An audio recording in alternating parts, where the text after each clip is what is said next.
berdoa. Saya minta Pak Pendeta Alfred Tomboku ini dari jauh nih, dari Toraja. Pak Alfred, silakan berdoa, Pak. Masih unmute, Pak. Masih unmute ya. Pak Alfred. Saya coba minta dia buka. Pak Alfred. Shalom, Pak Pendeta. Pendeta Alfred Tomboku.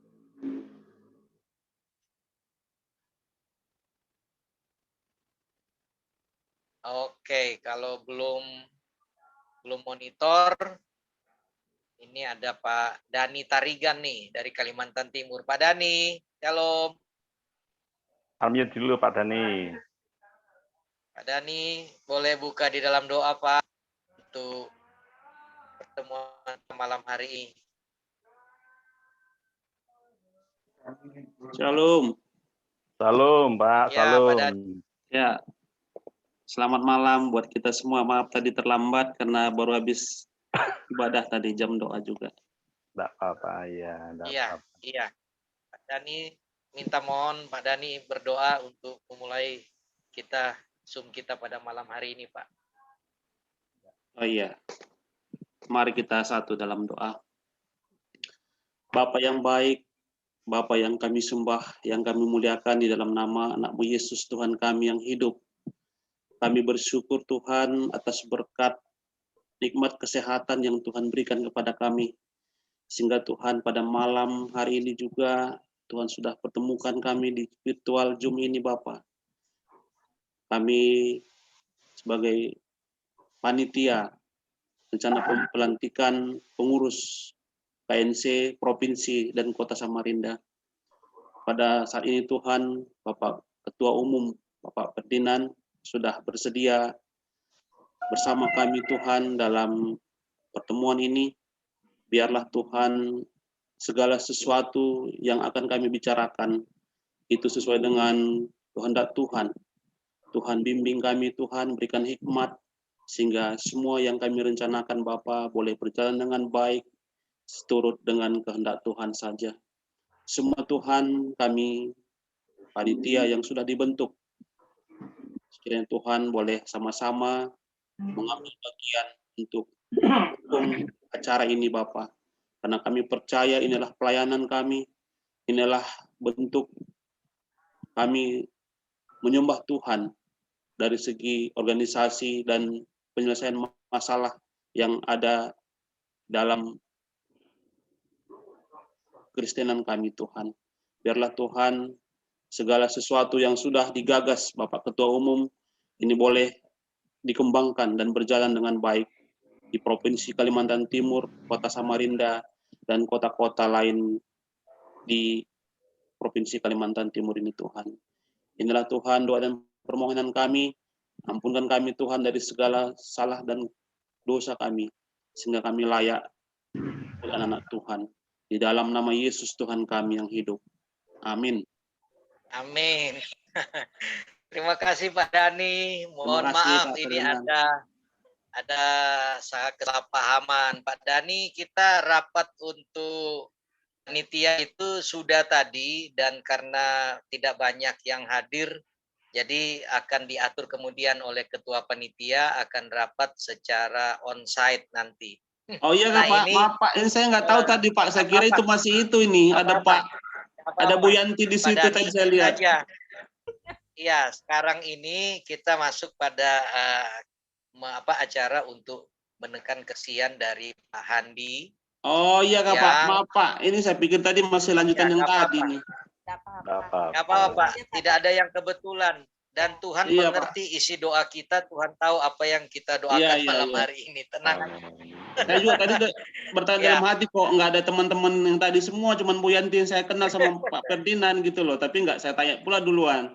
Maaf Pak sebelumnya. Iya nggak apa-apa. Salam kenal Pak Dani Tarigan. Iya. Ya mohon maaf Bapak Ibu, memang ini kita lagi persiapan untuk pelantikan organisasi kami. Kejayaan Nusantara Cerdas untuk Provinsi Kalimantan Timur dan Kota Samarinda, rencana pada tanggal 19 Juli. Kita sudah bicara tadi dan sekarang masuk kegiatan lain lagi, di mana kita akan mendengar kesaksian, kita akan ngobrol-ngobrol dengan Pak Handi yang sudah bersama-sama dengan kita untuk mendengarkan kesaksian beliau, bagaimana beliau kena COVID dan kemudian menurut informasi yang saya dengar, seperti saya katakan tadi, tinggal satu langkah lagi harusnya sudah dijemput oleh malaikat Tuhan gitu ya. Tetapi oleh anugerah Tuhan rupanya masih ada tugas yang harus dikerjakan di dunia ini sehingga beliau bisa disembuhkan oleh Tuhan. Ya, Amin. seperti itu. Jadi malam hari ini kita akan mendengarkan kesaksian beliau. Nanti kalau ada yang mau bertanya, itu bisa silakan kita sharing santai aja pada malam hari ini. Baik, Pak Dhani, Pak Handi, saya akan mulai dengan pertanyaan atau meminta Pak Handi memperkenalkan diri dulu. Kemudian mungkin sekaligus dengan ya seperti tadi kondisi sebelum kena COVID, Bapak mengidap penyakit apa dan lain-lain. Silakan Pak Handi. Oh ya, salam Bapak Ibu semuanya yang hadir di Zoom ini. Ya, Pak, ya salam. Pak Handi itu adalah nama artis, nama panggilan sehari-hari begitu. Ya, kalau lebih tepat adalah nama saya Cahyono Handono Adi begitu. Nah, Bapak Ibu yang dikasih Tuhan, saya bukan siapa-siapa dan saya bukan sesuatu orang yang hebat.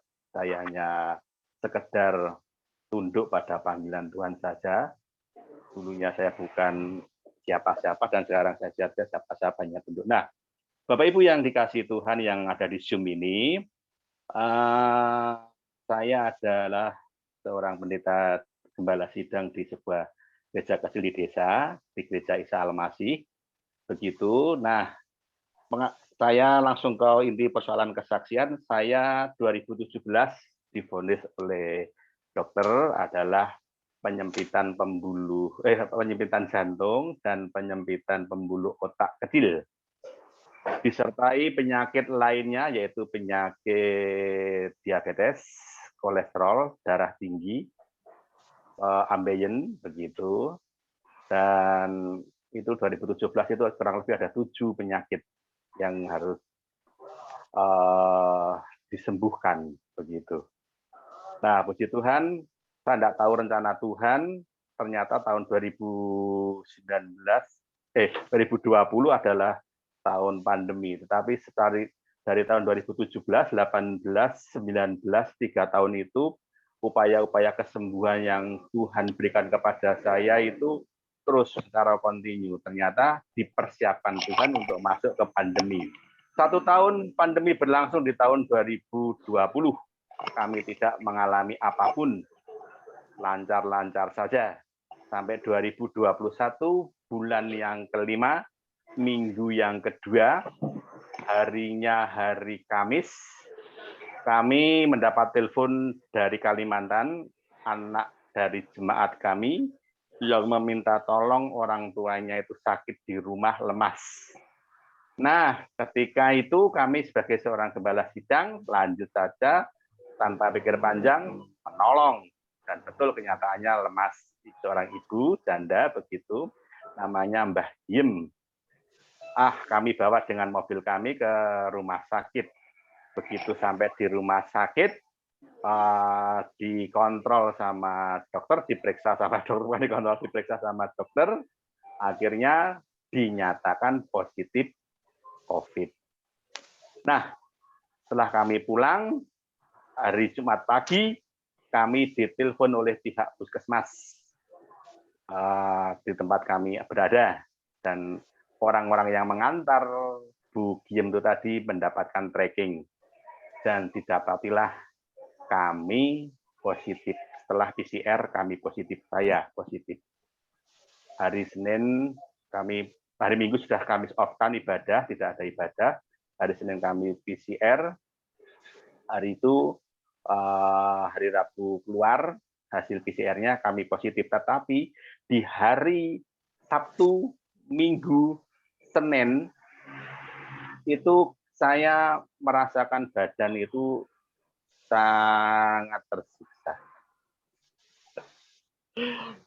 Batuk 24 jam, ibaratnya, karena tidur batuk badan demam panas karena sedikit gemuk, sesek mungkin, atau memang ya ciri khas dari COVID juga itu sesek semuanya. Tapi saya tidak punya niat sama sekali untuk menelpon pihak puskesmas. Istri kami bilang, ayo dalam nama Yesus kita atasi semuanya. Hingga hari Sabtu ya. Sabtu panas kami tinggi, kami cukup minum paracetamol. Kalau orang Jawa itu minum punir. Punir itu diparut. Saya minum paracetamol, ya minum itu, terus minum obat batuk, terus minum vitamin multivitamin Ibus itu, terus kami makan aja banyak gitu. Ya minum jahe. Mungkin Bapak Ibu sudah saya kasih contoh ini, maaf ini adalah sudah 1 tahun lebih saya minum seperti ini. Jahe, serai, jeruk nipis, terus kayu manis, itu udah sejak tahun awal corona, Januari 2020. Nah, itu saya minum. Nah, Sabtu itu udah panas, batuk luar biasa. Saya tidak bisa tidur. Akhirnya pagi Minggu itu saya minta tolong orang beli obat dan sebagainya. Badan saya, wah, tidak enak semua, lemes menggetok-getok semua. Dan disitulah saya sempat drop, putus asa. Waduh, ya aku kena COVID betul ini. Dan saya sadar betul saya komorbid. 1-2 jam itu saya drop dan mengakibatkan seluruh kemampuan daya tahan tubuh saya juga drop. Disitulah saya melihat maut. Dan saya tahu itu, tapi untung puji Tuhan, anugerah Tuhan luar biasa. 2 jam itu saya sadar saya tidak boleh menyerah. Lah, langkah pertama, saya bangkit dari tempat tidur, saya minum air panas, menghirup buah kayu putih itu, terus minum air panas, makan sayur-sayuran dan telur, terus minum obat itu, berkeringat tapi lemes.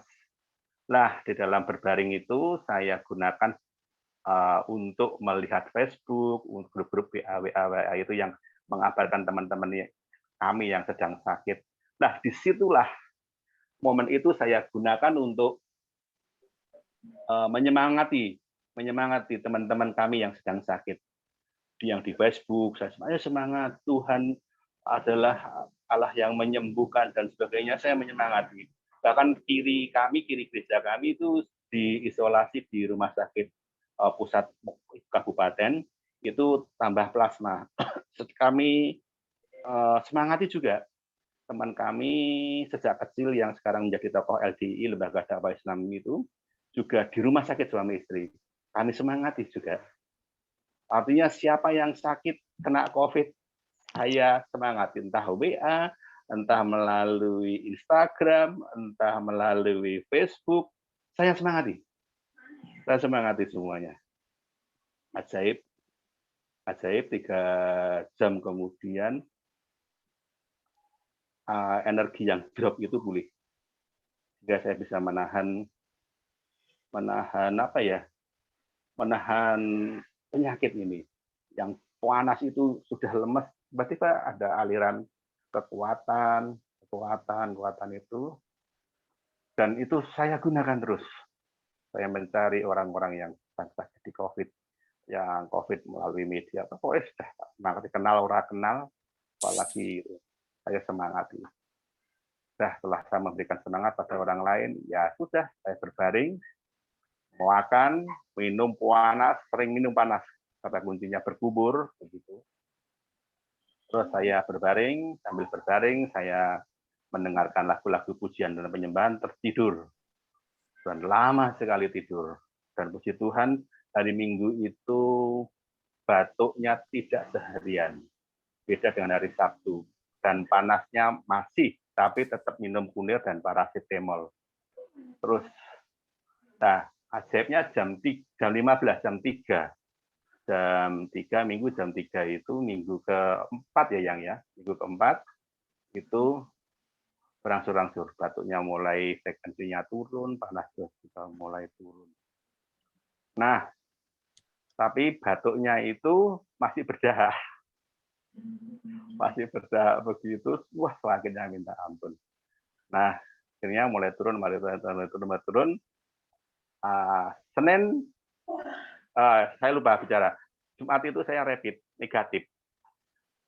Nah, Senin saya PCR positif. Nah, dari Senin itulah, begitu dengar positif lagi, hasil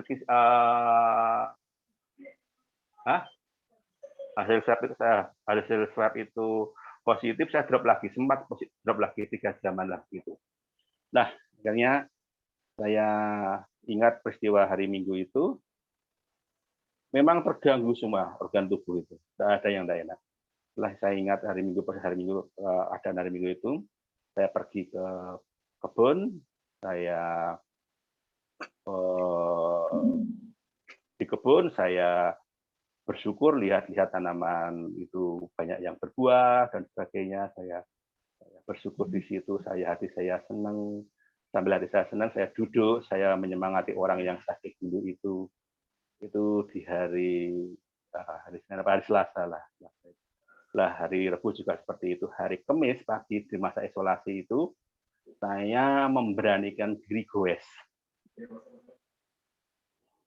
gitu, ngitari lapangan gitu. Tapi begitu adzan subuh mulai saya goes supaya orang-orang yang tetap ibadah tempat ibadah lain tidak terganggu, saya goes itu saja. Kok ada kekuatan baru gitu. Kekuatan baru, saya mandi air panas. Nah, saya lupa. Kalau mandi air panas, saya mandi air panas setelah goes dan semakin enak. Lihatlah saya. Tetapi saya mau cerita hari Jumat, Sabtu, Minggu, Senin itu tiap malam, malam yang begitu panjang, walaupun tidur, perasaan pikiran itu seperti tertekan karena badan tidak enak semua. Kalau mau jujur ya depresi. Saya berpikir mana nanti pekerjaan Tuhan, siapa yang mengasuh anak saya, bagaimana dan sebagainya, itu luar biasa. Tapi hari Rabu itu saya pagi itu sudah goes, siang sudah enak, goes tidak terlalu lama, kira-kira setengah jam. Sambil tutup masker tapi tentunya menghargai orang lain. Nah, mandi air panas, saya intinya makan, minum panas, telur, sayur, buah. Terus sambil hati, jangan kecolongan, kecewa, putus asa. Karena saya tadi sudah cerita, begitu takut, kecewa, putus asa, drop. Tapi kita harus cepat menginstal ulang mental kita. Terus cepat. Kata kuncinya di situ. Nah, begitu. Terus begitu isolasi selesai, hari Minggu yang kedua ya yang ya. Minggu kedua, tepat minggu pertama bulan Juni, itu ada perjamuan suci, saya memutuskan ada ibadah perjamuan suci. Kita lawan roh ketakutan bersama persekutuan dengan darah dan tubuh Kristus. Nah, tempat kami yang masih diisolasi di rumah sakit, kami antari perjamuan suci. Lewat Satam ya yang ya, lewat Satam. Terus ternyata ajaib Bapak Ibu sekalian yang terhormat yang ikut Zoom ini, Mbah Diem itu usianya lebih dari 65 yang ya. Hampir 70 ya. Hampir 70 itu punya paru-paru basah, darah tinggi. Terus Mbah Sumin itu TBC dalam satu rumah sakit. Ajaib sekali Bapak Ibu. Dalam satu deretan ruangan ini usia tua, ada komorbid, justru yang selamat hidup sampai sekarang. Justru yang hidup sampai sekarang itu mbah-mbah yang penyakit dalam. Teman saya yang agen bis malam itu adik saya jauh, itu baru masuk rumah sakit 3 hari sudah dipanggil Tuhan. Terus bengkel di sebelah desa tempat saya masuk situ hanya 2 hari dipanggil Tuhan. Jadi suasana maut itu mencekam di rumah sakit. Karena saya dengar itu juga dari sebelah rumah sebelah. Kami timur kami itu di rumah sakit di grup RT cerita. Lur, ojo sembrono, COVID ki enek. Ya, bahasa Indonesia. Saudara, jangan teledor. COVID itu ada. COVID itu ada. Saya dulu menyempelekan COVID, sekarang saya kena COVID di tetangga kami sebelah timur kami, rumah kami gitu. Itu posting di grup RT. Dan tidak enak diisolasi di rumah sakit. Tiap malam ada teriakan orang mau meninggal. Makanya kenapa saya tidak telepon pihak puskesmas atau rumah sakit ketika saya dalam kondisi kritis itu tadi, karena sebelumnya saya sudah dengar kabar itu, waduh, aku ini di rumah sakit habis ini. Habis. Saya bilang begitu. Sudahlah, ayo di rumah satu rumah kita buat menyatukan hati. Dan betul Bapak Ibu, kami tidak lama-lama, harinya hari Sabtu, Minggu, Senin, Selasa, Rabu hanya 6 hari, dan titik kritisnya itu 3 hari, 4 hari. Akhirnya setelah isolasi 14 hari yang ke-15 saya mencoba goes di jalan datar-datar itu. Pagi itu saya mendapat bisa kuat 5 kilo. 2,5 kilo, 2,5 kilo.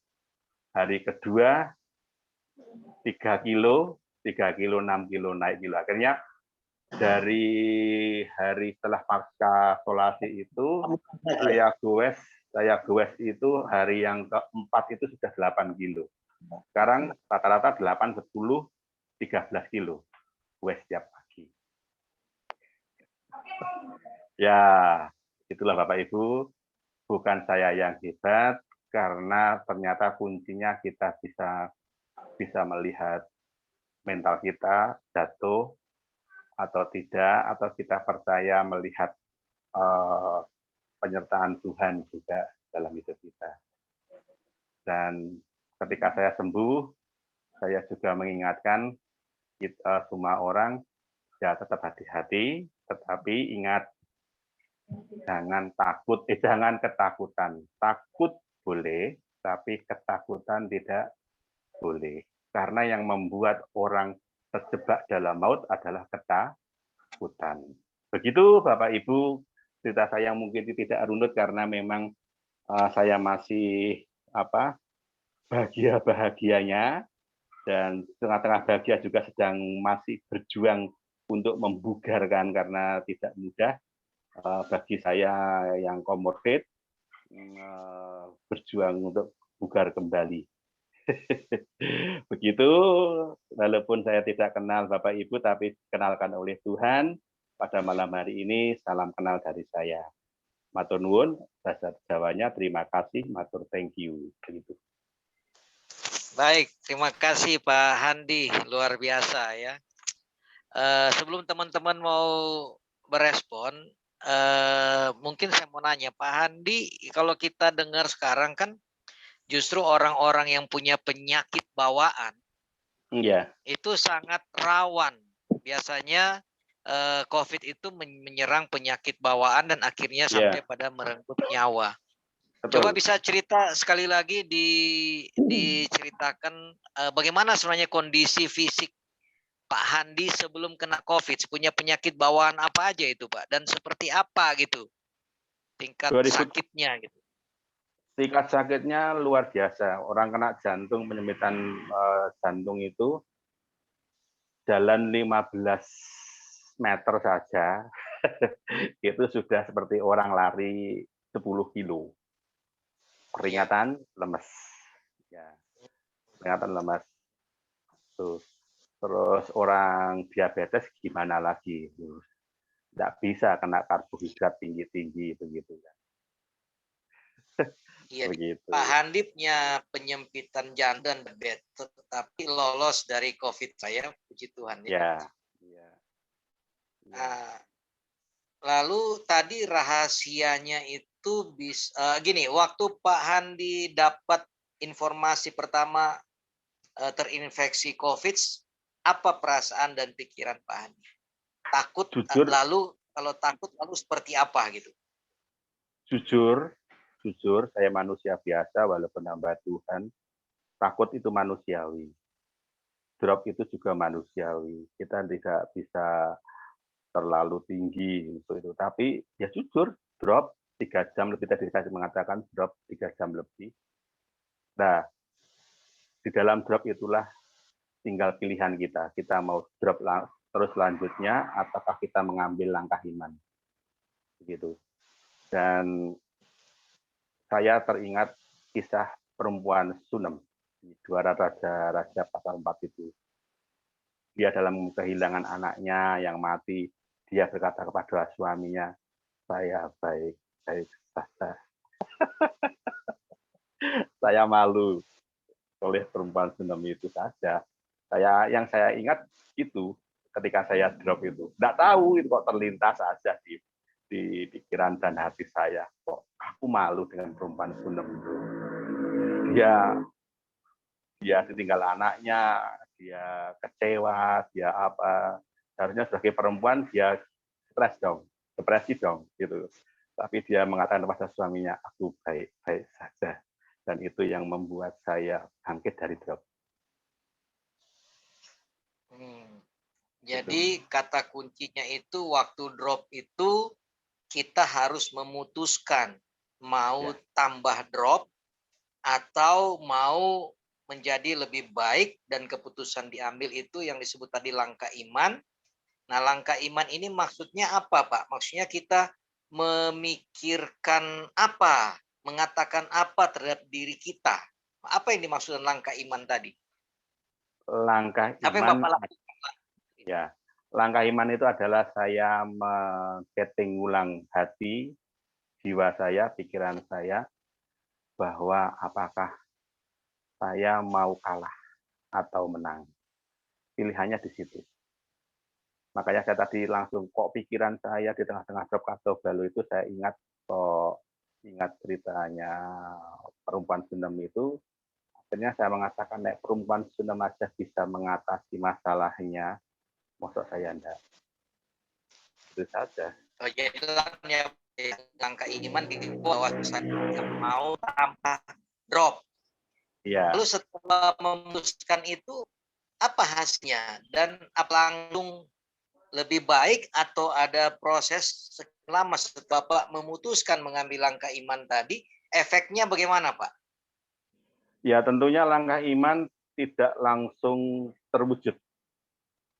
Saya harus membuktikan langkah iman saya, yaitu saya mencari berita-berita teman-teman, sanak saudara kadang yang saya kenal mungkin sedang mengeluh di medsos tentang sakitnya, terus di grup WA begitu.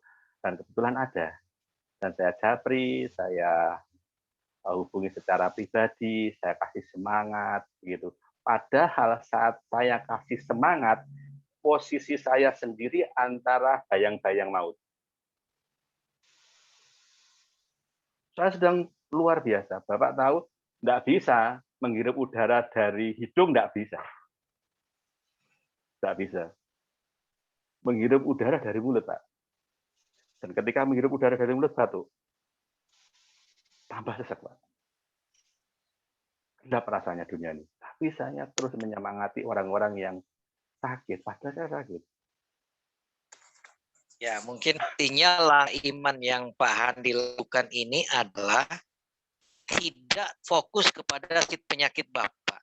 Betul. Tetapi justru melakukan semacam pengalihan fokus pikiran. Iya. Tidak memikirkan penyakit, tetapi justru melayani teman-teman yang sedang mengalami hal yang sama. Betul, gitu ya. Betul. Ya, sehingga tidak sibuk memikirkan penyakit sendiri, tidak menjadi takut karena memikirkan penyakit sendiri, dan akhirnya mungkin ada efeknya Pak ya, setelah Bapak lakukan itu tiba-tiba menjadi lebih baik atau bagaimana? Proses Pak, proses. Ya. Proses lemas. Ya. Jadi selain saya memperhatikan teman-teman, saya lihat Facebook, saya masih mengatur manajemen jemaat-jemaat yang tidak isolasi, itu memperhatikan jemaat-jemaat yang isolasi. Saya masih jalan ke dapur melihat kiriman-kiriman barang dari Joko Tonggo itu tadi. Programnya Pak Ganjar itu kan ada Joko Tonggo, ada mengirimi beras, ada ngirimi mie, sayur, mayur dan sebagainya, telur dan sebagainya.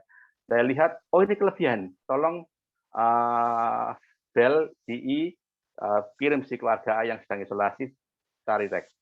Ini masih ada. Jadi saya masih mengatur begitu. Bahkan saya masih koordinasi dengan kepala puskesmas ini untuk memantau Mbah Diem jemaat saya yang di rumah sakit. Ya, artinya Pak Handi tidak memfokuskan pikiran, memikirkan penyakit sehingga makin takut, makin drop gitu ya. Betul. Ya, betul. Karena orang terlalu melihat penyakit, pikirannya terlalu jauh, akhirnya malah drop dan bisa mati gitu ya Pak ya. Betul. Nah, itu kan dilawan sama Pak Handi, kira-kira begitu ya Pak. Iya, betul. Dengan kenapa? Sebelum saya mengalami sakit ini, kebetulan saya banyak mendengar cerita di lapangan. Itu rata-rata yang sakit, yang meninggal di rumah sakit adalah menurut asumsi tongkrongan itu adalah karena psikologi. Karena apa misalnya? Gejalanya ringan. Tetapi karena panik, minta dirawat di rumah sakit. Salah ekspektasi. Ternyata di rumah sakit ya sudah diinfus begini. Nah, tapi kan tidak ada perhatian dari keluarga, karena keluarga tidak bisa menjenguk. Hanya dirawat oleh perawat dan sebagainya. Nah, dari cerita tongkrongan itu tadilah, akhirnya ketika saya mengalami drop yang luar biasa itu, kan cepat Pak virus itu. Drop luar biasa itu, saya tidak mengambil keputusan untuk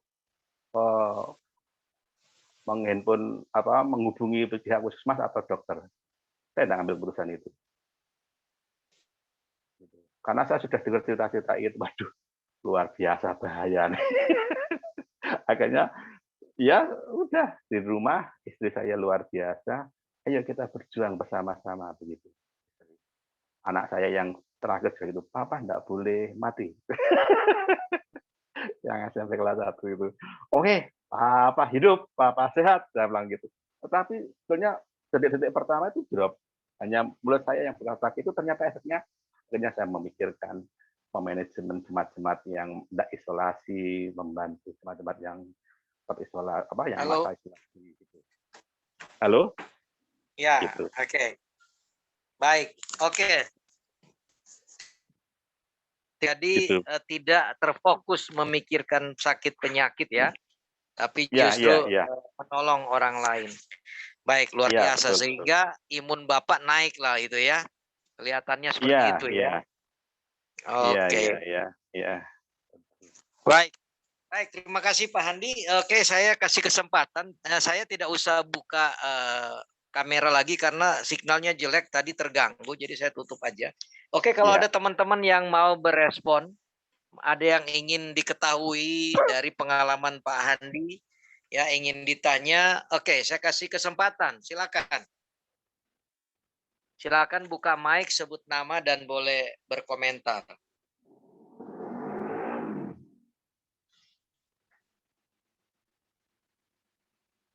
Malam Pak Handi.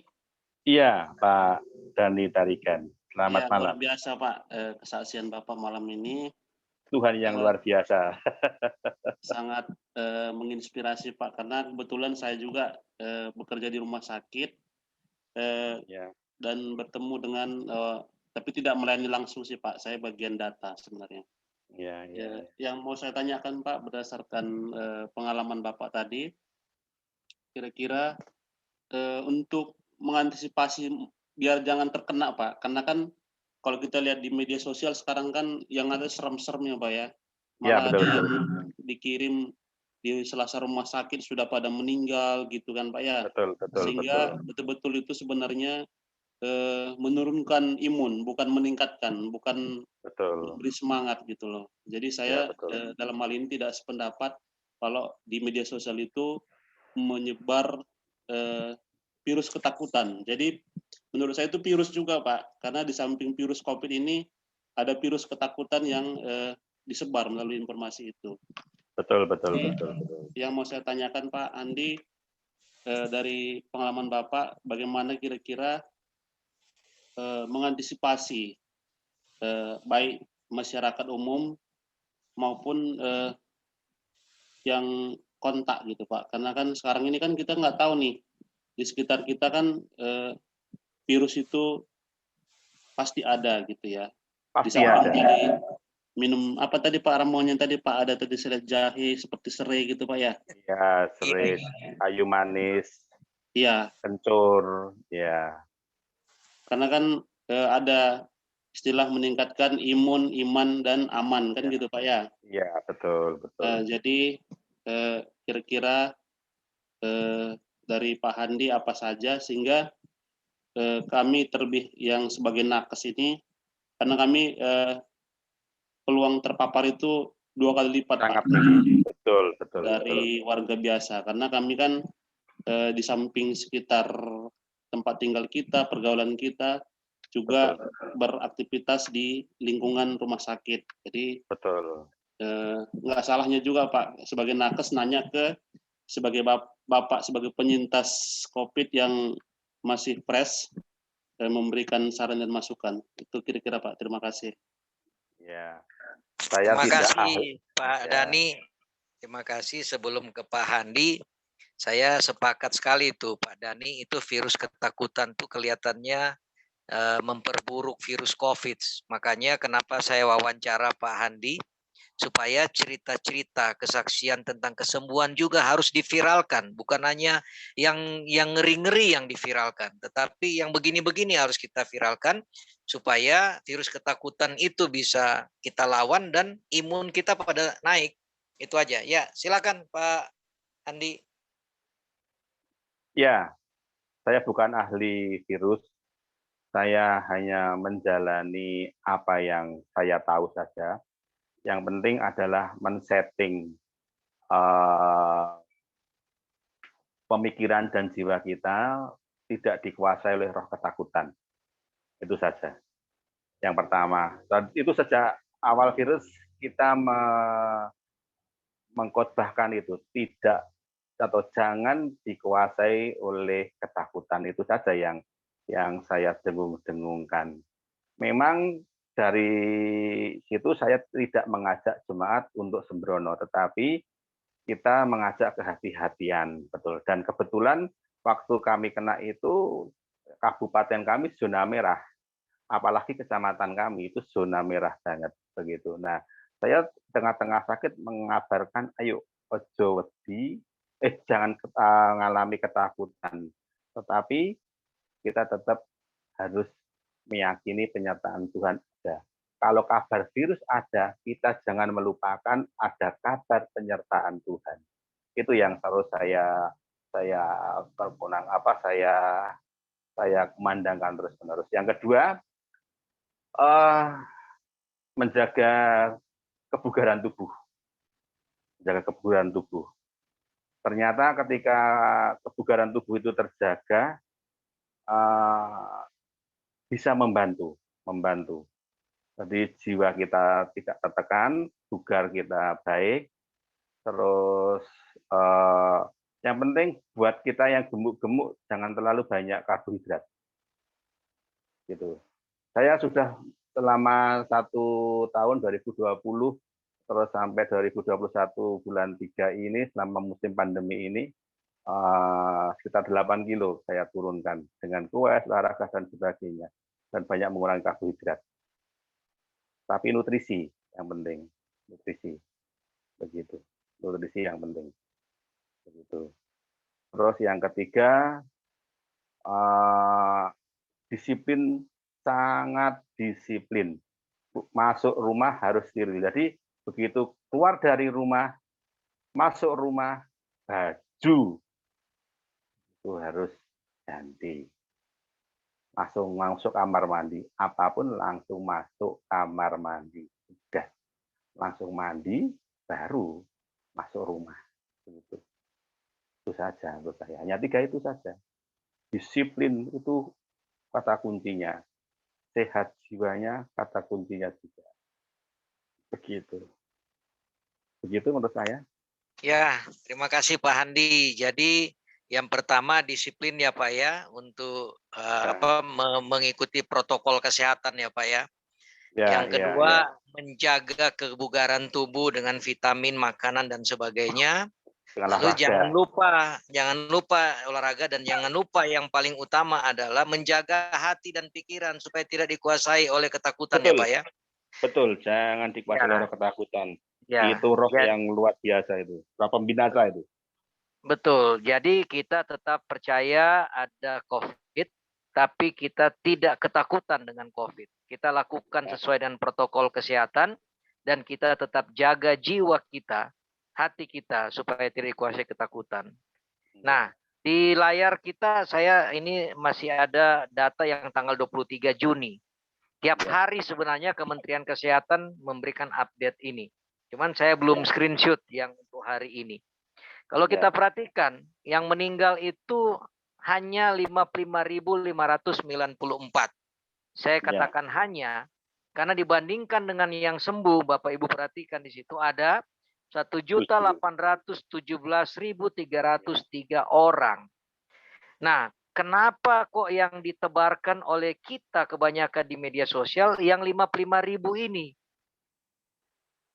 Ya, sehingga tadi menimbulkan ketakutan di mana-mana. Ya, tanpa menyepelekan COVID, tetapi kita harus lihat data yang valid bahwa 1.800.000 orang yang terdeteksi reaktif atau positif itu bisa sembuh. Betul. Nah, termasuk Pak Handi. Nah, oleh karena itu tadi ya, yang terakhir tadi poinnya adalah menjaga hati dan jiwa kita, pikiran kita supaya tidak dikuasai oleh ketakutan. Bukan sekedar permainan pikiran, tetapi ada data, fakta valid bahwa kesembuhan jauh lebih banyak daripada kematian akibat COVID. Begitu ya? Baik, terima kasih Pak Handi, Pak Dhani. Oke, kalau masih ada, silakan buka mic dan memberikan respon. Dipersilakan.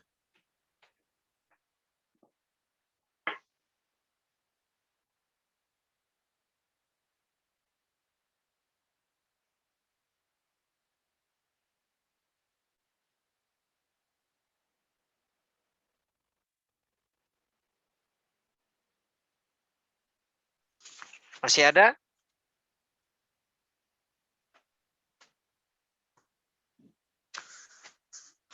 Kalau belum ada, saya mau nanya Pak Handi, waktu terdeteksi positif, bagaimana reaksi istri dan orang-orang di rumah, Pak? Support, Pak. Support. Iya, maksudnya pertama kali ikut kaget dan takut juga pasti, atau bagaimana, Pak? Saya bersyukur punya istri, anak tidak takut. Istri saya yang luar biasa, dia mensupport, tidak usah takut, tidak usah ke rumah sakit. Luar biasa. Karena kenapa ya? Apa mungkin karena ke rumah sakit juga itu karena kiri kanan tadi seperti Pak Handi bilang ada teriakan orang mau mati gitu ya, justru bikin tambah stres ya. Iya, saya cerita ke istri ini loh di grup RT Pak sebelah ini bercerita kalau di rumah sakit itu ada teriakan-teriakan tiap malam. Pokoknya dia memberi pesan, ojo kena COVID, jangan kena COVID gitu. Tapi kok Bapak sama ya. Siapa minta nih tolong itu? istrinya Ibu Neneng bisa saksian. Halo, sama Ma. Halo, Ma. Iya benar, harus dengar dari A1 ya. Jangan-jangan Pak Handi bilang nggak takut, ternyata istrinya takut. Jadi harus diklarifikasi nih. Mungkin Susan bisa aja. Iya. Halo. Terus istrinya ini kan support sekali gitu. Iya. Kan apa yang pasti kan yang melayani memberikan itu juga ya kan? Iya, nggak Apa? takut loh kontak Pakai fisik baju dengan kain. Pak Andi gitu ya. Iya. Kan sudah Oh, terpapar gitu. Boleh Tadi kan juga ada kita dengar. resep-resepnya itu kan dia yang menyiapkan itu untuk mensupport supaya suaminya cepat sembuh. Terus tips apa lagi mungkin yang bisa Iya. disampaikan? Waduh, ya, ditodong istrinya Pak Andi nih. Silakan Ibu. ini sudah masuk ke pembaringan. Karena besok, karena besok Minggu ya. Ya intinya Oh iya. istri, ini maaf ya, ini jangan diteladani kami. Jangan diteladani kami. Dan ini karena apa yang kami lakukan kalau menurut ilmu kesehatan salah. Istri ya biasa kayak tidak ada merawat orang sakit COVID apapun. Biasa. Tidak ada hal-hal yang takut, pakai masker lah. Ini maaf ya, jangan diteladani ya. Karena memang ketika saya batuk ya biasa, kasih ambilkan air panas biasa, kasih makan biasa, ya sudah kayak merawat orang sakit biasa. Padahal luar biasa, sewesek kayak ya betul gejala COVID itu. Maaf ini yang ada di sini ya sudah keluar darah kalau batuk. Sudah keluar darah. Iya. Cukup saya buntel, saya bungkus di kresek itu kasih lebih kresek, saya taleni, saya masuk ke tempat sampah gitu, bakar sama anak saya, sudah gitu. Ini mereka aman ya? Aman, mereka negatif. Oh iya. Negatif. Terus Pak Jadi Andi, Pak Andi tidak ke dokter ya? Gimana? Tidak ke rumah sakit maksudnya, tidak ke rumah sakit ya? Enggak. Padahal Pak Andi sama istri nggak takut itu karena kan punya penyakit bawaan tadi loh, diabetes sama jantung kan berbahaya. Apa pertimbangannya waktu itu Pak? Yang tadi ya, karena di rumah sakit banyak teriakan menjelang kematian gitu, Pak. Dari atau bagaimana cerita-cerita, ya dari cerita-cerita tetangga, cerita tongkrongan itulah Pak. Dari cerita tetangga, cerita tongkrongan begitu akhirnya ya istilahnya sebetulnya tidak dibawa ke rumah sakit itu dimulai dari roh ketakutan juga sebetulnya. Tetapi dari kejatuhan itu saya bisa mengambil sikap, mengambil langkah iman. Begitu. Silakan Bu Susan, masih ada yang mau ditanya tuh tadi. Silakan Bu.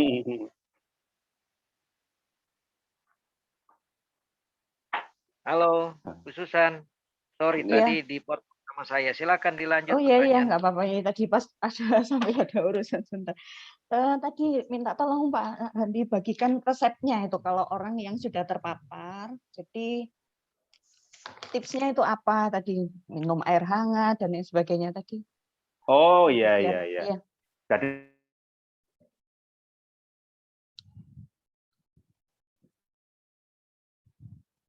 kok hilang?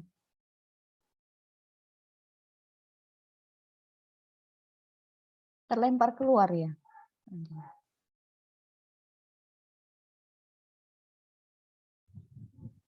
Masih ada kok, Pak Andi masih ada.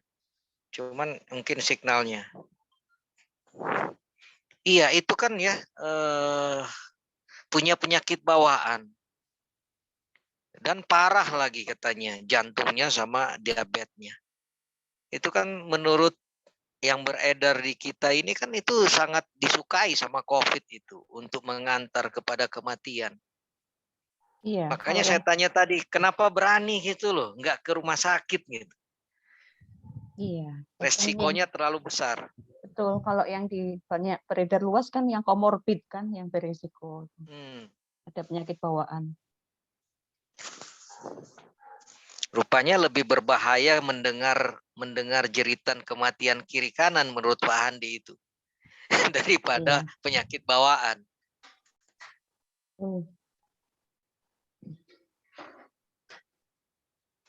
Sekarang Pak Andi sudah terlempar nih, dia harus masuk lagi nih. Ayo teman-teman yang lain mau ikut nimbrung ngobrol sambil menunggu Pak Andi bagaimana? Silakan.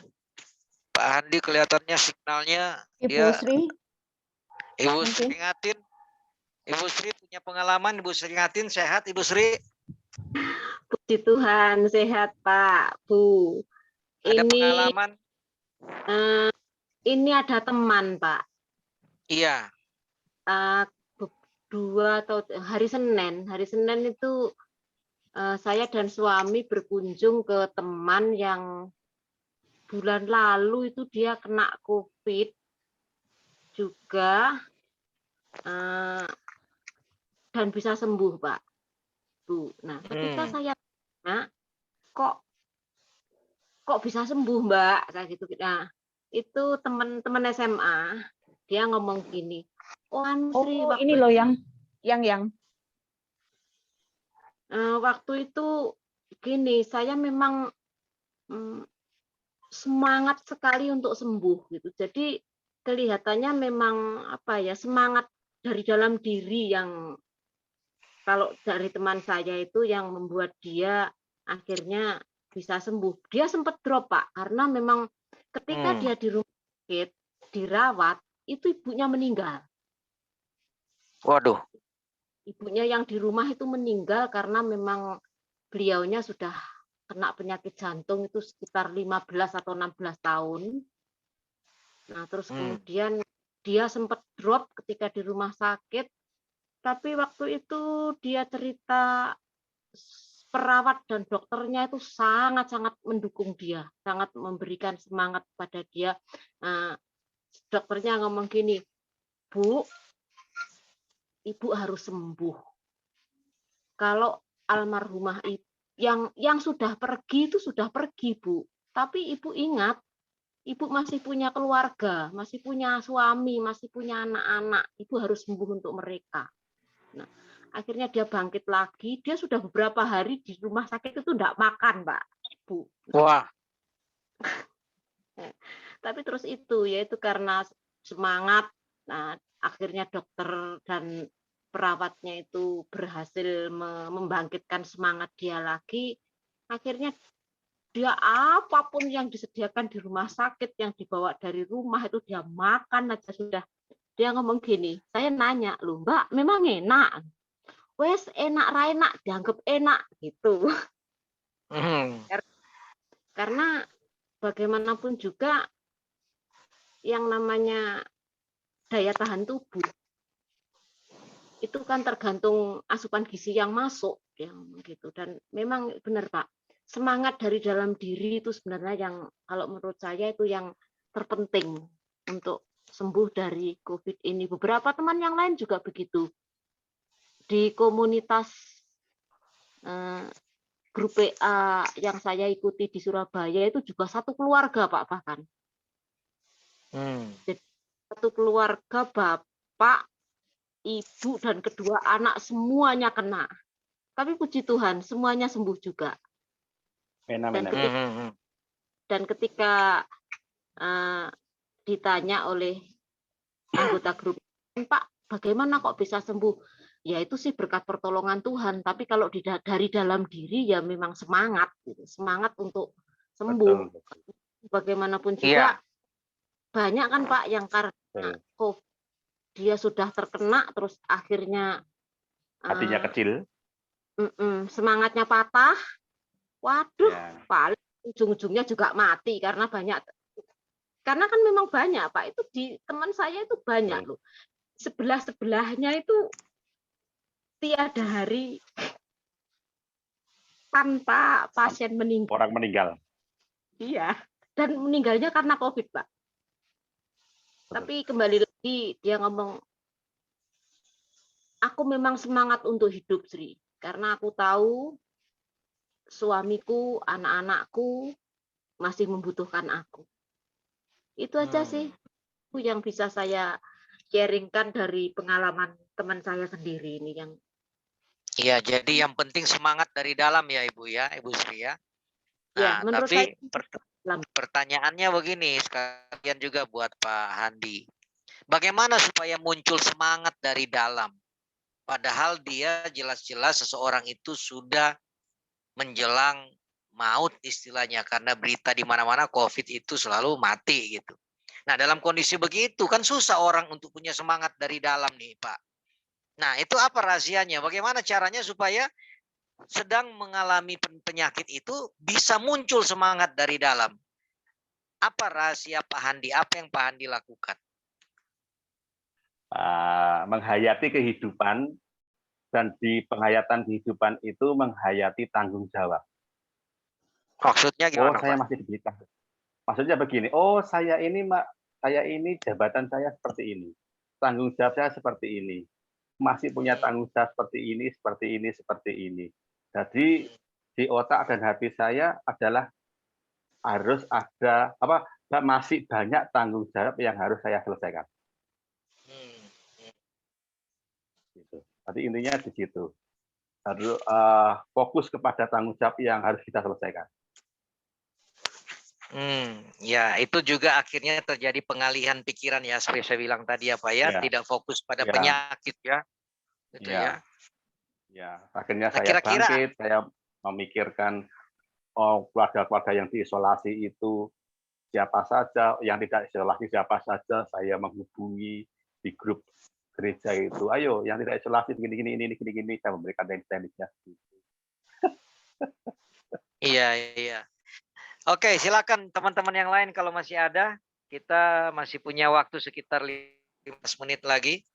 Kalau ada yang mau memberi respon, bertanya atau berkomentar, silakan buka mic-nya. Pak Handi, satu lagi mau saya tanyakan, Pak. Iya. Silakan Pak Dani. Pak Handi sudah vaksin, Pak? Apakah sudah vaksin, Pak? Vaksin lengkap itu untuk COVID, Pak? Kejadiannya ini begini. Jadi saya itu mau vaksin lewat salah satu sekolah. Lah pas mau jadwal vaksin itulah saya kena. Oh, berarti belum, Pak ya? Belum dapat vaksin lengkap ya?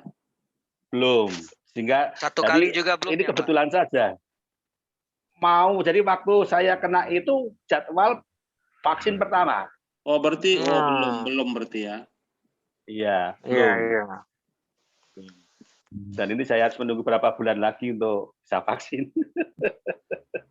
Iya, nanti dilihat dulu. Biasanya 3 bulan, Pak. Biasanya 3 bulan setelah dinyatakan negatif. Negatif. Nah, ini makanya sekalian Pak Dani ini justru yang harus kita tanya juga nih, wawancara Pak Dani nih. Pengalaman di rumah sakit nih Pak Dani. Kalau saya Pak, vaksin pertama tanggal 15 Januari.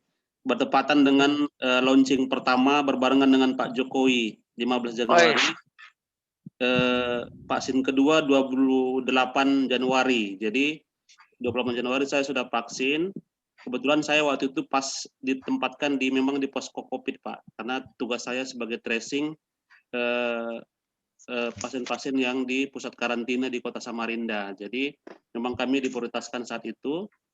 Tetapi di bulan Maret awal saya tes lagi rapid test, belum sepenuhnya terbentuk.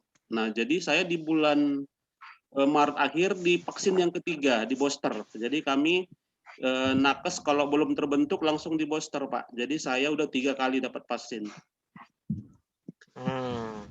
Jadi memang seperti saya katakan tadi, untuk nakes itu memang 2 kali lipat berpotensi. Jadi memang tidak hanya divaksin 2 kali, tapi dipantau apakah terbentuk atau belum gitu. Jadi betul.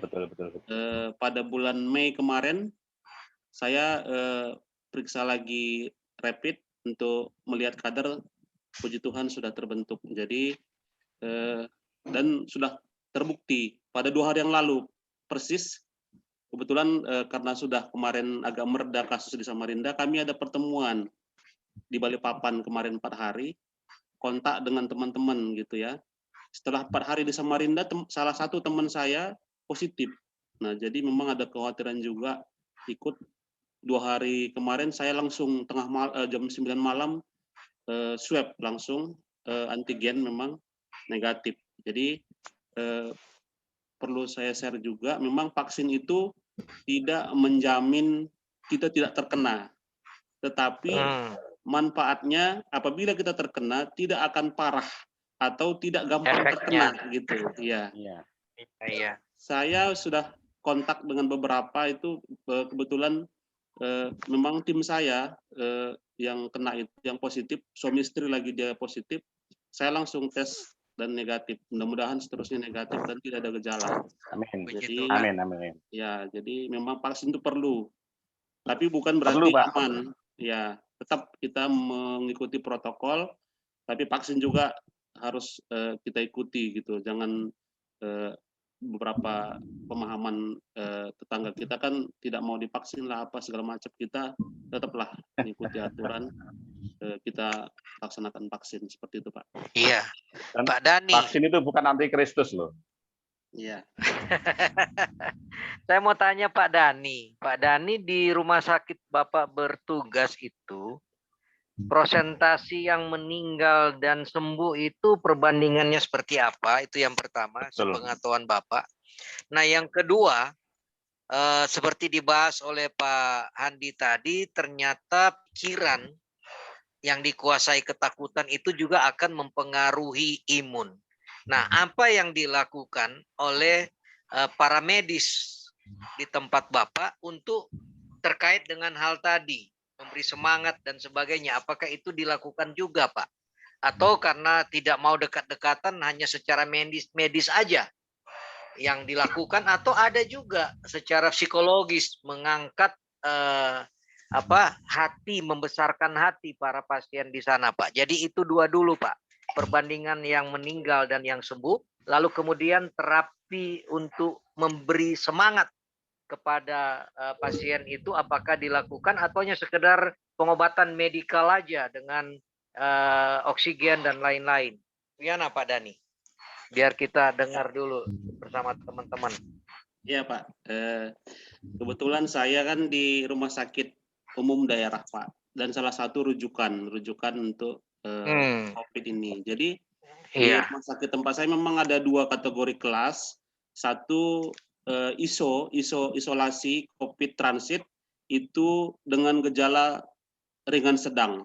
Jadi di situ memang yang memerlukan penanganan tidak spesifik. Yang satunya lagi ruangan ISO COVID ICU. Nah, jadi kalau Bapak bilang presentasi kematian, kalau yang di ISO COVID ICU ini memang tinggi, Pak, karena memang di situ tempat yang sudah kategori berat, gitu ya. Tapi kalau yang transit ISO COVID yang saya bilang pertama tadi itu 90% kesembuhan, karena memang di situ ringan sedang, dan di situ memang di samping obat kita ada pendekatan psikis dari apa juga, Betul. Pak, kalau yang Kristen dari ada tim doa dari gereja-gereja tetangga di sekitar Samarinda seberang ini bergantian, Pak, melayani. Tapi memang kadang-kadang kalau tidak bisa langsung, kita membuat dari telepon atau dari melalui memberikan renungan seperti itu. Jadi memang ada pendampingan psikis dan ada juga psikolog, Pak. Psikolog memang kita siapkan untuk memberikan ketegaran seperti itu.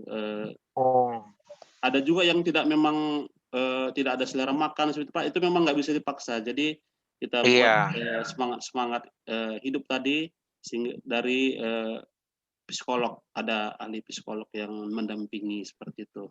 Jadi dari jiwa kejiwaannya, dari kerohaniannya, dari fisiknya juga itu kita dampingi, khusus yang ringan sedang. Tapi kalau yang berat, kalau yang berat memang itu pakai itu, Pak, biasanya oksigen yang bertekanan tinggi itu yang harus bertekanan negatif juga. Jadi tidak bisa, Pak, itu harus memang dokter spesialis yang misalnya dokter penyakit dalam, penyakit paru seperti itu, jantung, tergantung komorbid yang ada. Ya, jadi memang kalau di situ memang tingkat kematian memang cukup tinggi, bisa 50-50, Pak, 50% dari tempat tidur yang ada seperti itu. Tapi memang rujukan yang sudah parah, Pak, dari rumah sakit.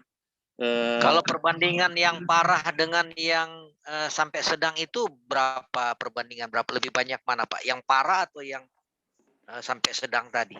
Sedang, Pak, yang banyak. Oh iya. Kalau ringan, kalau kan gini, Pak, kalau parah itu kan masuk ke ICU isolasi ICU. Kalau dia membaik, naik ke yang sedang. Kalau sudah ringan itu kita pulangkan isolasi mandiri di rumah. Jadi dia berjenjang. Kalau dia dari yang parah tadi sudah tidak memerlukan oksigen bertekanan negatif dan pemantauan intensif, kita naikkan ke ruang transit ISO. Jadi dia masuk kategori sedang, ringan sedang. Kalau membaik lagi, gejala sudah sembuh tapi masih positif, kita pulangkan saja. Nanti kita serahkan ke FKTP, ke puskesmas terdekat untuk dipantau dalam isolasi mandirinya. Nah, seperti itu Pak. Jadi memang tidak semua dirawat. Kalau sudah gejalanya membaik, walaupun dia masih positif atau belum sembuh sempurna, tetap kita pulangkan karena itu menghindari kejenuhan juga Pak. Kalau di rumah sakit itu kan memang dia sudah stres juga.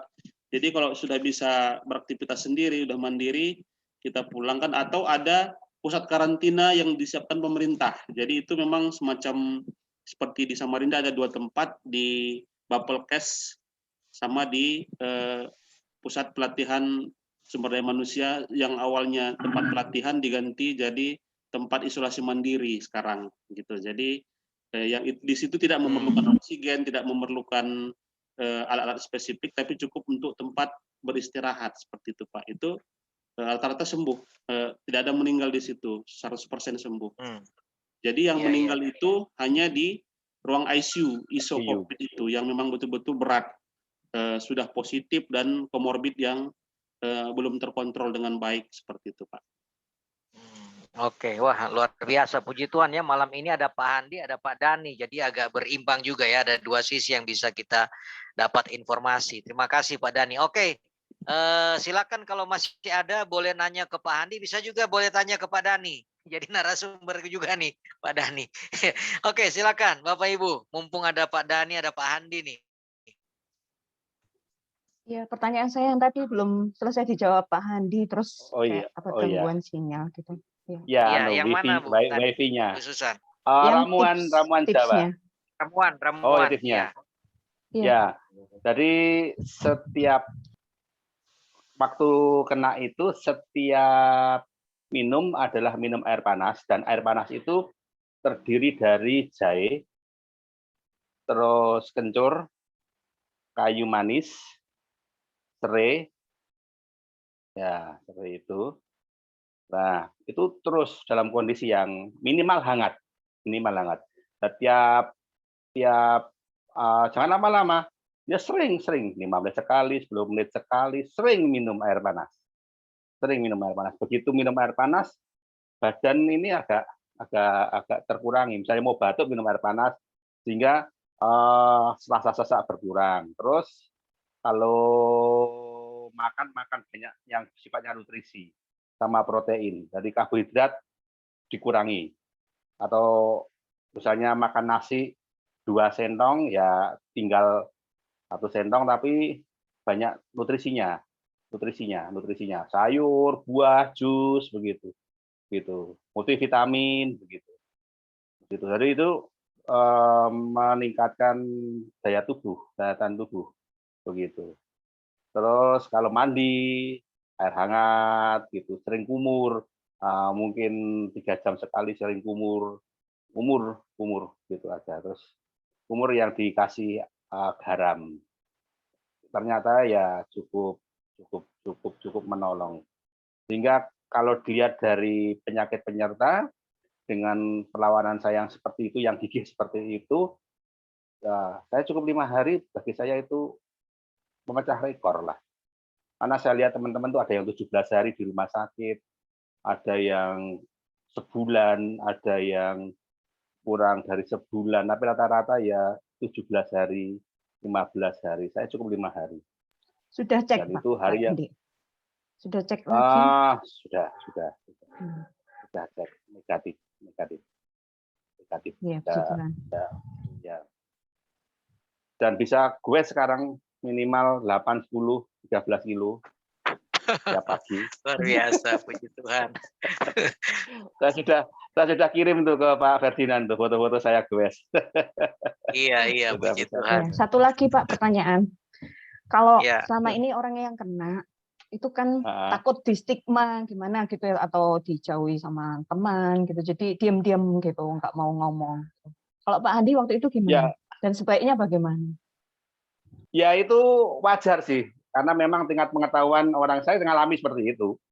Tetapi kita ketika saat itu hari lepas isolasi, saya dengan jemaat langsung ada perjamuan kudus.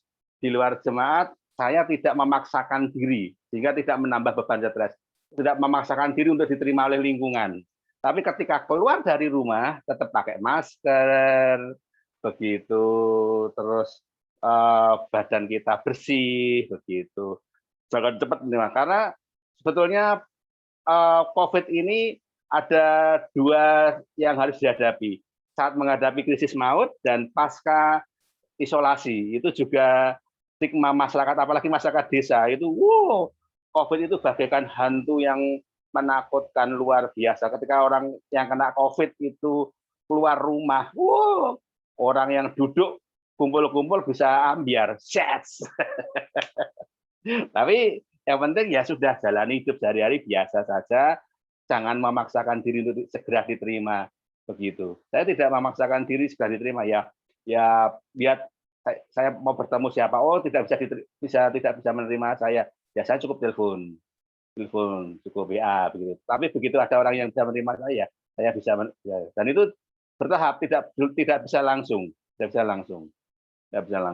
Dan ini yang seringkali dilupakan oleh para tenaga kesehatan atau orang-orang lain. Karena biasanya justru yang bikin drop lagi adalah pasca isolasi. Perlu penerimaan lingkungan yang cepat, rasional, tapi jarang bisa itu. Gitu. Ya, pada waktu Begitu, itu, ya, makasih Pak Handi. Pada waktu itu apakah Pak Handi langsung ngomong ke jemaat, minta dukungan doa atau gimana gitu? Atau diam aja gitu? Oh, dukungan jemaat langsung, kita punya grup gereja, ya sudah ya semangat Pak Hendi, begitu. Tapi ya, jadi disampaikan begitu, ya kalau memang apa positif gitu kan. Iya. Gitu. Tapi jemaat bisa menerima. Iya. Keluarga bisa menerima. Yang penting jujur lah, sehingga orang lain bisa waspada, kita juga bisa mengontrol diri. Yang terjadi kan sering-sering kan tidak bisa menerima diri, sehingga tidak jujur karena takut kalau disingkirkan oleh lingkungan. Dan ini yang seharusnya yang perlu kita frame bersama-sama di tengah-tengah masyarakat, tengah jemaat. Sebetulnya keterbukaan itu bukan untuk ditakuti, tapi keterbukaan itu untuk menolong. Iya, betul. Ya, seperti di perumahan kami ini kan kebetulan kan suami saya kan RT gitu ya, jadi meminta warga tuh lebih baik menyampaikan, karena kalau ini mereka butuh bantuan, kami bisa misalnya kirim makanan atau apa gitu, jadi mensupport secara moral gitu. Karena kami sendiri mengalami ada teman yang diam-diam nggak ngasih tahu, hanya dikip oleh keluarganya, tiba-tiba dimasukkan di rumah sakit dan tahu-tahu sudah meninggal gitu. Nah, itu kan sangat disayangkan. Ya. Jadi ada dua ketakutan. Jadi masih menganggap bahwa COVID itu aib. Ini harus dibongkar. Aib, COVID bukan aib. COVID adalah peristiwa alamiah orang sakit. Dan kebetulan ya seperti ini cara penanganannya. Jadi saya memberikan pengertian itu kepada jemaat, dan saya memberikan pengertian COVID itu virus, dan virus itu juga bisa mati, virus itu tidak abadi, cuma virus kalau belum mati bisa menular, saya bilang begitu saja. Memberikan pendidikan publik seperti itu aja. Ya, baik Mbak Andi, terima kasih. Saya kira survivor penyintas seperti Bapak itu perlu banyak share ke ini juga ya, ke media supaya betul yang tadi yang disampaikan oleh Bapak Ketua KNC, Pak Ferdi, bahwa seringkali kan yang tersebar kan justru yang info-info yang menakutkan, terus apa kan yang ngeri-ngeri gitu, yang korban yang nggak selamat, padahal banyak yang menjadi penyintas seperti Bapak. Nah, itu perlu diviralkan. Ya, betul. Yang penting keluarga bisa menerima, bekerja sama, terus tidak menganggap aib. Sehingga mengajak berjuang bersama-sama. Yang menjadi setelah saya amati setelah tahun 2019 sampai masuk 2020 kan belum ada perubahan paradigma bahwa Iya. COVID itu aib. Iya. Nah, itu yang harus kita bongkar bersama-sama. COVID bukan aib. Iya. COVID adalah peristiwa Betul. alamiah. Nah, itu yang seringkali terjadi kan seperti itu. Betul. Kalau saya boleh simpulkan, key point-nya salah satunya adalah tadi ya, support system, dukungan dari keluarga, dari orang-orang sekitar itu sangat penting untuk Sangat penting. ya membantu proses kesembuhan gitu ya. Iya, betul. Baik, terima kasih Pak. Begitu. Ya, terima kasih Zoom malam hari ini. Saya bukan ahlinya, saya hanya orang yang diberi kesempatan Tuhan saja. Baik, Bapak Ibu, kita akan akhiri. Saya minta ada closing statement. Pertama dari Pak Dani dulu lah ya. Ada pesan-pesan apa untuk masyarakat luas nih? Dalam waktu singkat, Pak Dani masih monitor, Pak Dani. Lalu kemudian dilanjutkan oleh Pak Handi. Lalu kemudian saya akan tutup. Silakan Pak Dani, ada pesan-pesan khusus buat semua teman-teman yang ada di Zoom malam ini dan juga yang nanti akan menonton video ini lewat channel YouTube saya. Silakan Pak Dani. Oh, ya, Kalau Pak. masih monitor, Terima silakan. kasih Pak Ferdinand. Jadi kalau dari saya memang kita jangan lengah terhadap virus COVID ini, tetap patuh dengan protokol kesehatan. Sekarang udah 6M, bukan 5M lagi. Jadi memakai masker, mencuci tangan, menjaga jarak, menjauhi kerumunan, dan mencegah atau menghindari makan bersama. Jadi sekarang ini makan bersama yang banyak sebagai tindakan yang menjadi penyebaran. Jadi memang misalnya ada acara yang kecil-kecilan saja, tapi ada acara makan bersama itu sangat berpeluang. Jadi hindari dulu, ya, karena kita harus membuka masker kalau makan. Jadi itu sangat berpotensi untuk menyebarkan, dan kita semua vaksin sesuai dengan program pemerintah. Itu aja Pak. Terima kasih. Terima kasih Pak Dani. Silakan Pak Handi. Ya, yang pertama bahwa hidup ini anugerah, dan cara menggunakan anugerah adalah tidak dikuasai oleh ketakutan. Virus ini bisa kena siapa saja, bisa mengenai siapa saja, tidak pandang bulu. Tapi kata kuncinya satu, jangan dikuasai oleh ketakutan. Kedua, hiduplah hidup sehat. Ketiga, bahwa kita apapun kondisinya itu banyaklah mendengar firman Tuhan, kabar yang positif daripada kabar negatif. Boleh kabar negatif didengar, tapi harus juga diiringi oleh kabar yang positif, sehingga jiwa kita, mental kita tidak dijajah oleh satu berita, tapi di dalam mental jiwa kita ada keseimbangan, terutama jangan dikuasai berita saja, tapi juga dikuasai oleh firman Tuhan. Gitu, Pak Ferdinand. Ya, terima kasih Pak Handi, luar biasa Pak Handi sama Pak Dani. Saya tambahkan sedikit saja. Ya, di samping kita tidak boleh banyak dengar berita-berita yang begitu, kita juga mulai kurangi untuk menyebar berita-berita yang menimbulkan ketakutan. Lebih baik diskusi malam ini, kesaksian seperti Pak Handi yang harus diviralkan. Lebih baik kita kirim ke sebanyak mungkin berita-berita seperti ini, daripada kita mengirim berita-berita yang menimbulkan ketakutan. Saya kira itu dari saya ya. Coba mulai kurangi men-share ya, memviralkan berita-berita yang menimbulkan ketakutan, tetapi mulai memviralkan berita-berita yang menimbulkan pengharapan dan semangat kepada masyarakat luas. Dan firman Tuhan berkata, hati yang gembira adalah obat yang manjur. Puji Tuhan. Tuhan Yesus memberkati kita semua. Terima kasih, kita akan tutup dalam doa. Ini Pak Alfred sudah monitor belum nih, Pak Pendeta Alfred? Kalau tidak monitor, ada Pak Jumadi Timotius, minta tolong untuk doa penutup, Pak Jum.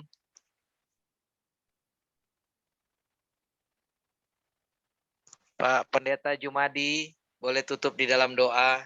Baik, terima kasih untuk kesempatan yang luar biasa. Terima kasih Pak Hadi yang sudah jadi kesaksian menguatkan iman kita semuanya. Kiranya Bapak terus dikasih kesehatan, kekuatan, dan Amin. dipakai Tuhan lebih lagi. Ya, mari kita Amin. satu dalam doa. Bapak terima kasih, kami mengucap syukur dan berterima kasih dengan kasih setia Tuhan yang sangat-sangat luar biasa. Kami boleh Tuhan Yesus diteguhkan, kami boleh Tuhan Yesus dikuatkan, kami boleh diajar Tuhan Yesus untuk mengerti, bahkan juga Tuhan Yesus dibagikan pengalaman, kisah nyata, kisah hidup yang luar biasa dari hamba-Mu Pak Hadi, di mana beberapa waktu yang lalu boleh Tuhan izinkan terpapar COVID, dan Tuhan Yesus terima kasih untuk pencerahan yang luar biasa. Kami percaya Tuhan kami Allah yang hidup, Tuhan kami Allah yang berkuasa, Tuhan yang tidak pernah bisa dibatasi oleh apapun juga, sekalipun Tuhan Yesus kepintaran kami, usaha kami, Tuhan lebih daripada itu semua. Kami boleh menyaksikan dan boleh melihat Bapak bahwa pertolongan Tuhan itu sungguh dahsyat dan luar biasa. Janji Tuhan digenapi dalam hidup kami, terkhusus bagi Tuhan Yesus hamba-Mu Pak Hadi. Sungguh Tuhan, benar firman Tuhan berkata bahwa anak-anak Tuhan pasti mengalami Tuhan Yesus perbedaan yang sangat luar biasa. Ajar kami untuk tetap setia kepada Tuhan dan berharap kepada Tuhan.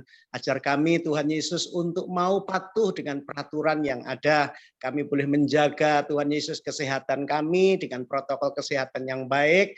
Tapi kami juga Tuhan Yesus tetap beriman kepada Tuhan.